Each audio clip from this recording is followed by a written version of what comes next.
on this episode of You Can't Eat the Grass. It's early May, and after unseasonably late frosts, it's about to get hot.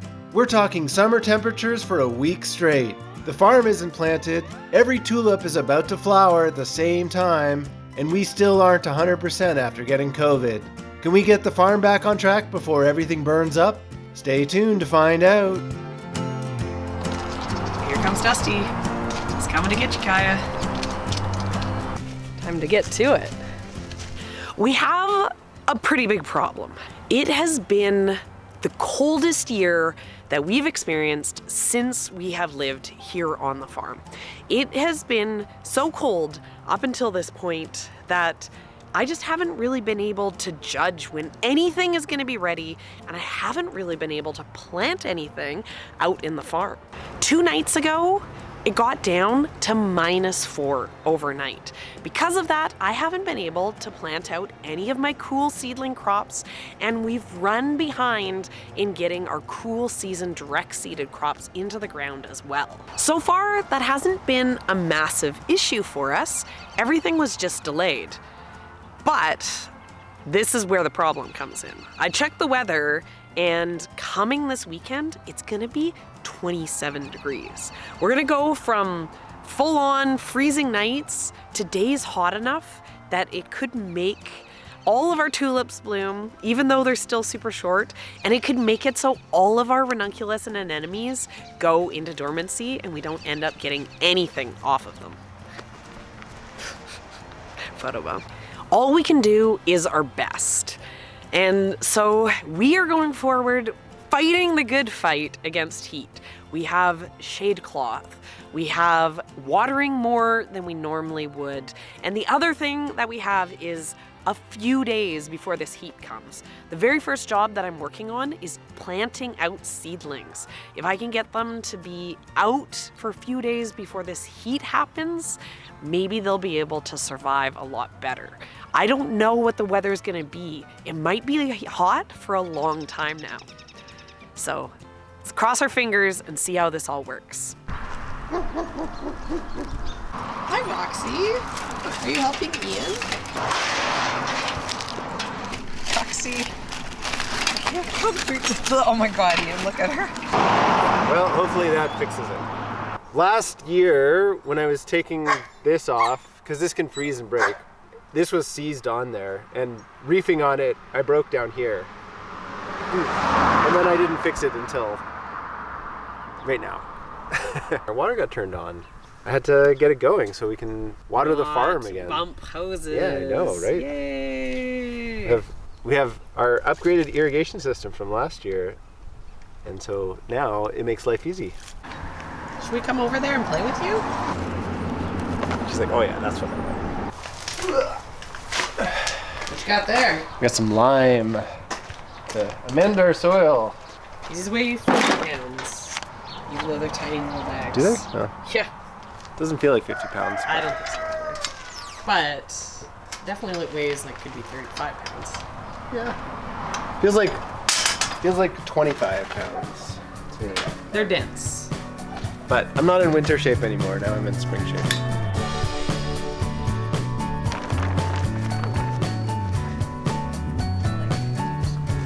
Weather emergency. It's 35 in the greenhouse with the ranunculus, which could make them stop 100% and never bloom. And it looks like I'm gonna have tulips to pull again today. You have tulips to pull every day for a while. I know. What do you think, cats?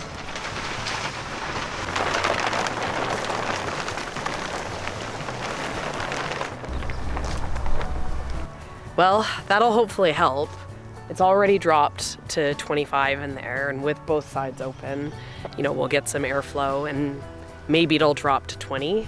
The shade cloth makes a big difference, but it's not magic. When it's hot out in the shade, it's still hot out. If we can limp it through this hot week, I'm sure it's gonna flip back to cold again. And then fingers crossed, we'll still have ranunculus. We've been having a little bit of an issue with the farm. It's been subtle enough that I hadn't really thought about it over the last couple of years. Every year we have, just a few crops that completely fail to thrive. Sunflowers are a great example. We direct seed them, and that means they get planted really close, but the flower heads are just smaller than they should be, even with the spacing, and even with the less water than we give them that maybe they would get in other places.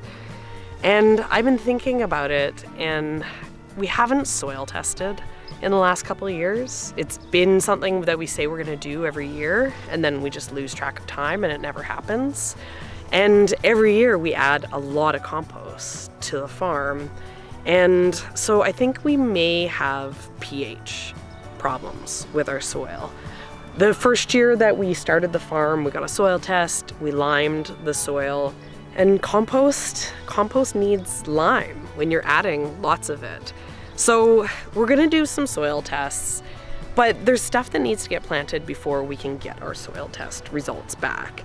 So what we're gonna do is we're gonna add some lime to what we're gonna be planting into to begin with, because no matter what, it's not gonna hurt anything. And if it is our problem, then we'll be a little bit ahead of the curve.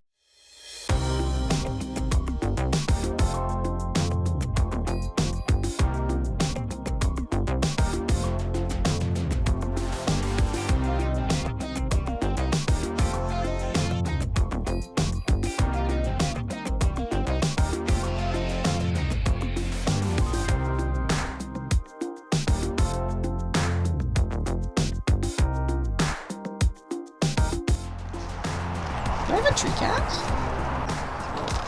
Here comes Dusty. He's coming to get you, Kaya. Not quite as graceful as Kaya is about being in the tree. What do you think, Dusty? We have a bunch of these seedlings that I've been working on hardening off. We got these that are ready to get out. This is what I'm going to start with. I'm very happy about my bells of Ireland. I'm excited to hopefully have flowers from these for the first time this year. And I also have a bunch of seedlings that, my oldest seedlings, the ones that haven't been hardened off, but they really need to get out too. I have straw flowers and I have status, lots and lots of these. And all of these are going to suffer if they have to get planted out when it's like close to 30. My tomatoes are gonna like that weather though. These guys are gonna be on their way out into the window greenhouse to grow. First up, it's gonna be the bells of Ireland. Beth, you cannot walk on those. Bad cat.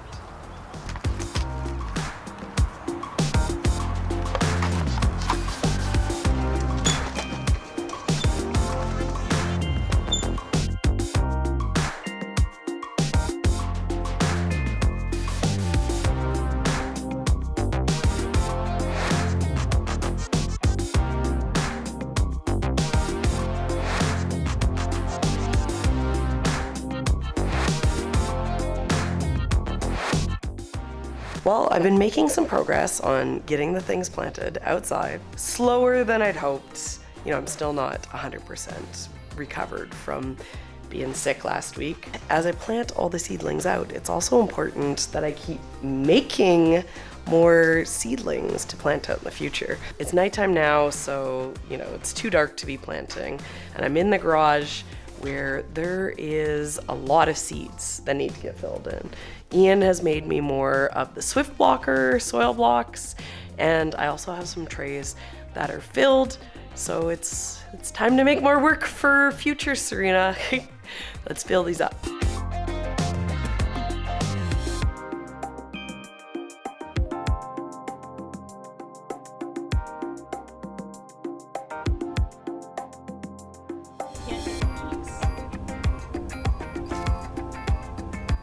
We're getting serious. It's a coffee day. We went and got iced coffees because we need to charge ourselves up. We're still not 100% from having been sick, so we need to get on this. I've gotten some plants planted. I got my bells of Ireland into the ground. I've been prepping, you know, the last of the grass out of here. We're into the hot days. It is already warm and it's gonna get to be 20 out today, which, you know, is fine. That's not a problem yet, but it's getting into being a problem. This is what we were preparing for, and this is when we really need to start being on the ball. I was able to get my bells of Ireland into the ground. So these have been in here for a few days and they're pretty happy, right? Like this was the goal. Get some plants into the ground so they can get established before this heat and this sun comes and starts to make them a little sad.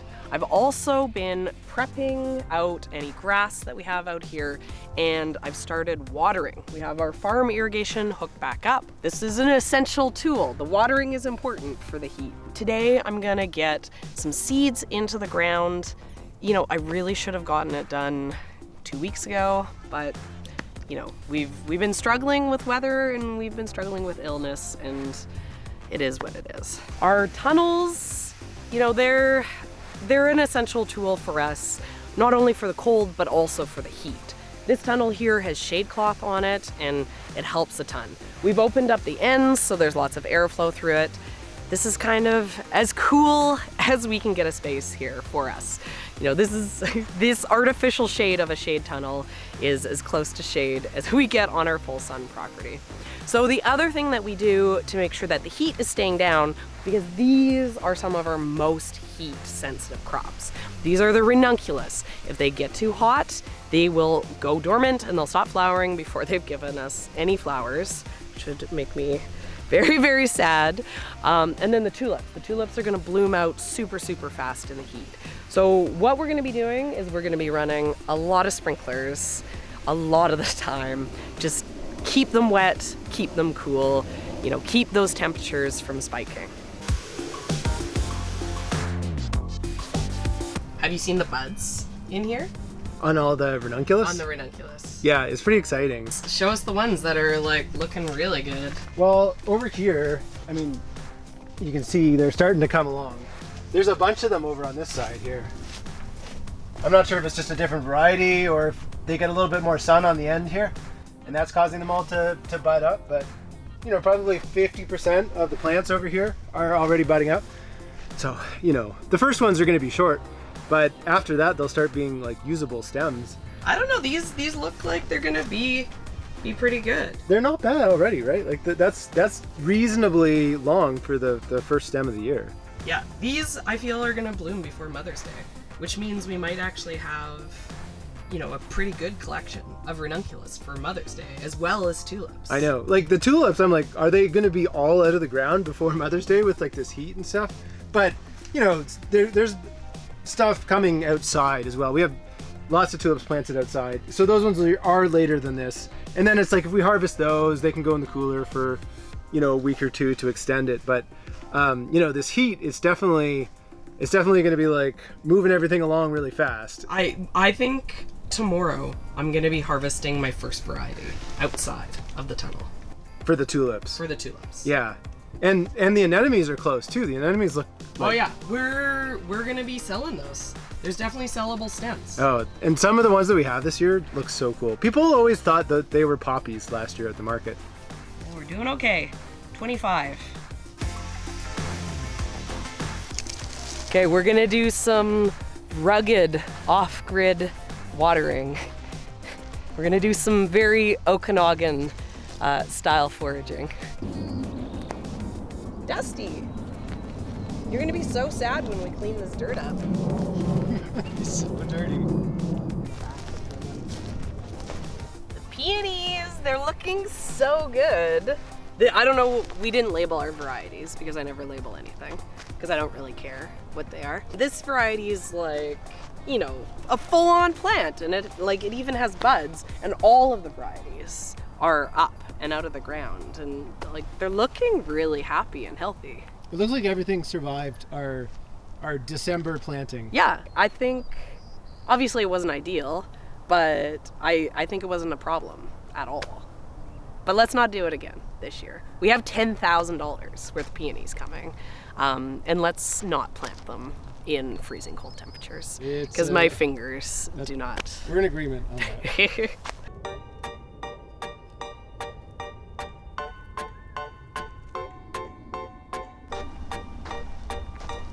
Hey, are you picking those buds off?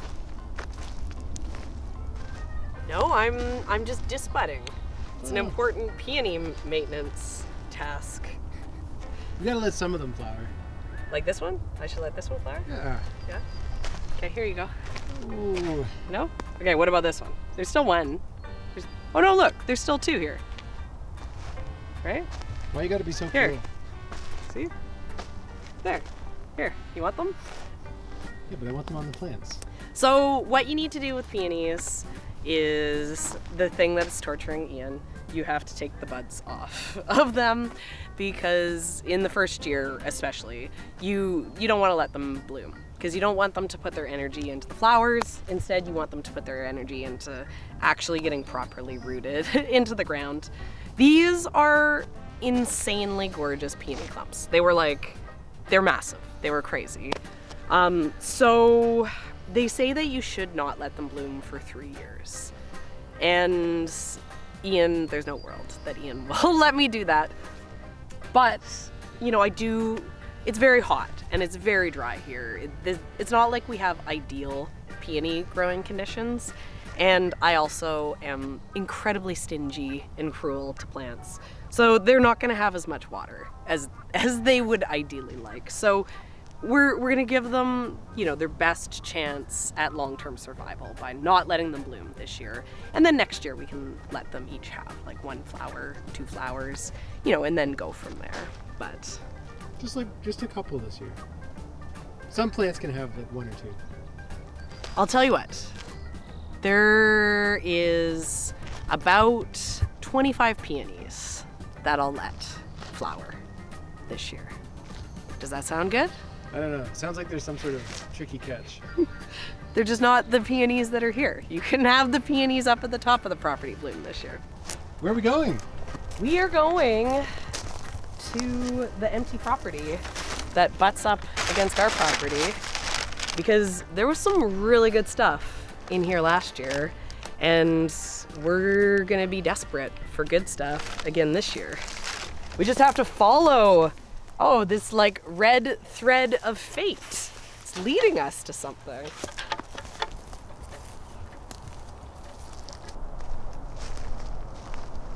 This is some sort of wild shrub that grows here. I think this might be a snowberry, but I don't know for sure. Last year, I probably picked 1,000 stems out of this patch, and it was the ultimate filler. It has quite small leaves. I love using my cherry branches earlier on when the leaves are small, but eventually, a cherry leaf is like this big. It does not make a good filler. And so this was, for every single ranunculus bouquet that we sold, it had 1 or 2 of these branches mixed in with it, and it really saved our buds. One of the things that you don't realize you need so much of is greenery. Greenery is super essential to being able to put together a bouquet.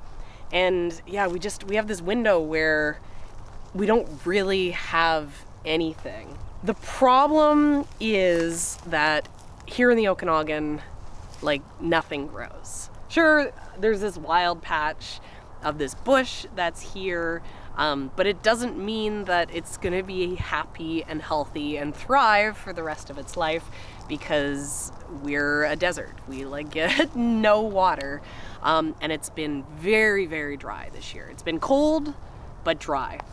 So what we're doing is we're down here with, I don't even know how much hose we have at this point. I think I made myself 500 feet worth of hose, and we've dragged it as far as we can get from our furthest tap so that we can water this because we want it to be there for us in a few weeks when the ranunculus start blooming to save our butt again. If we water it, a few times throughout the year, maybe it'll be there for years to come.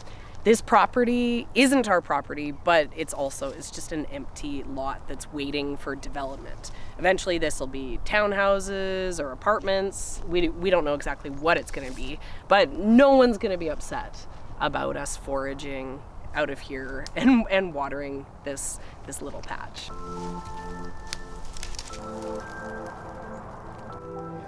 I love this. This makes this beautiful blue flower.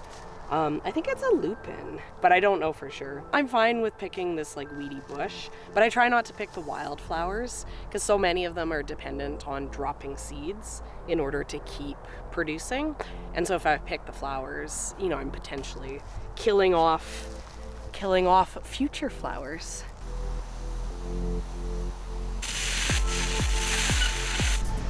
Roxy heard us calling the cats. Came to say hi. Hi, Roxy. Oh, you're so cute. You're so cute. Hey.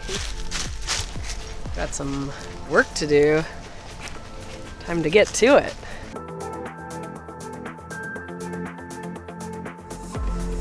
Oh, awesome. You got this done for me. Yeah, so this is our nursery area where we grow out our seedlings. And it works good because it's next to the house and it's kind of a warm spot when it's cold out. But now when it's getting hot out, we're starting to get summer weather, it gets too hot. And so we need some shade cloth. So I brought that out and I put it over top. Shade cloth actually really brings the temperatures down a lot. It's not just like row cover, it's actually designed to let the air flow through it. So it doesn't trap the heat inside. You know, this one, it probably blocks at least 50% of the light. And then it's got big gaps in it so that the air can actually move through and the heat doesn't get trapped. The other thing that the shade cloth does for us is it makes it easy for us to transition the seedlings from inside under the lights to outside under the sun without them getting sunburnt. You know, this cuts at least half of the light out that's like coming through to the plants. So they can survive out here without us having to worry about them and check them for sunburn all the time. So it just makes our life easier in transitioning them outside. Give me a sneak peek, Ian. Show me how happy these plants are. They're looking pretty good. Lovelies. Honestly, the more we grow flowers, the more I'm like, we need to spend some money on the shade cloth stuff because it saves our butts like so many times throughout the year. What we're doing right now is we are prioritizing our tulips that are outside. They're a little short. Some of these do not look like what I want them to look like. You know, they're only up like a few inches. I'm not that worried because there's like, you know, they're buried down 6 inches. So I know that I'll have usable stems even if I can't get them any longer. But what I really want is for them to look like this. This is ideal. To do that, I need to get them to not bloom during this heat that we have. So we have created just an insanity of hodgepodge pieces. We have these row covers, we have these stakes that we've softened the tops on because we have a 50-foot roll of shade cloth that is supposed to go over our tunnel, but the tulips need it more than the Lysianthus Priority. needs it. The Lizzies can get it after this Yeah. week. So what we're gonna be doing is we're gonna drape this to get a little bit more length before these bloom out. We're gonna drape this to just keep them a little bit cooler so that we don't have them all blooming. It's still a few weeks until Mother's Day, and this crop is here for Mother's Day. This is, you know, I don't even know how much money we can make on Mother's Day if we have the product. You know, it could be a $10,000 weekend, but it will be a very low dollar weekend if we don't have tulips. So let's get draping.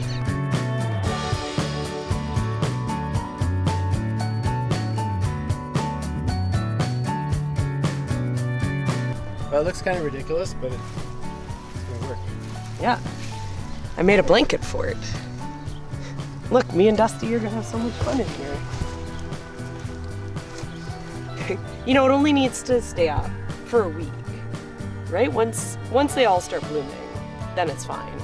If it gives us an extra inch on the tulips, then it's worth the effort. It's not like it took that much. No. The cats really like it. I know where they're going to be playing. We've definitely started into the hot weather. It was really warm yesterday. People were going to the beach. The kids were in shorts and t-shirts. I needed iced drinks. It felt like summer. And because of that, the tulips, the outside tulips, they're starting to open up. I had to do a lot of picking in the greenhouse. You know, at this point, we just, we need to be doing it once or twice a day and be keeping on top of everything. So far, it's seeming like the fabric is actually helping a lot. Things are blooming under there, but they're things that were getting ready to bloom anyways. My real concern was the fact that stuff that was definitely not ready was going to completely blow open. And so what I'm going to do today, I'm going to lift the fabric, I'm going to get a really good pick on everything and give it a water. Watering during the heat of the day really helps to bring down the temperature for everything. So by doing that, it's going to help it a little bit.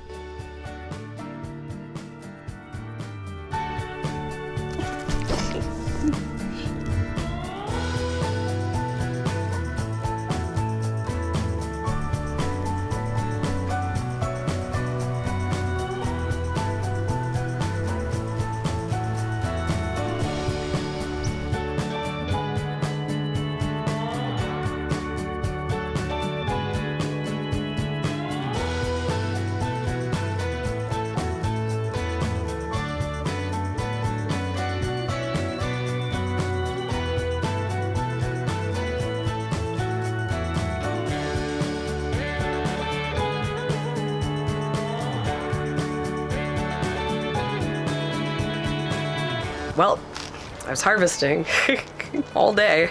The heat is definitely having some effects on how quickly these tulips are opening up. The cooler currently has 26 cases of tulips, and then I have buckets of loose tulips all over the place. It's filling up. I'm out of boxes. We're 2 weeks off from Mother's Day.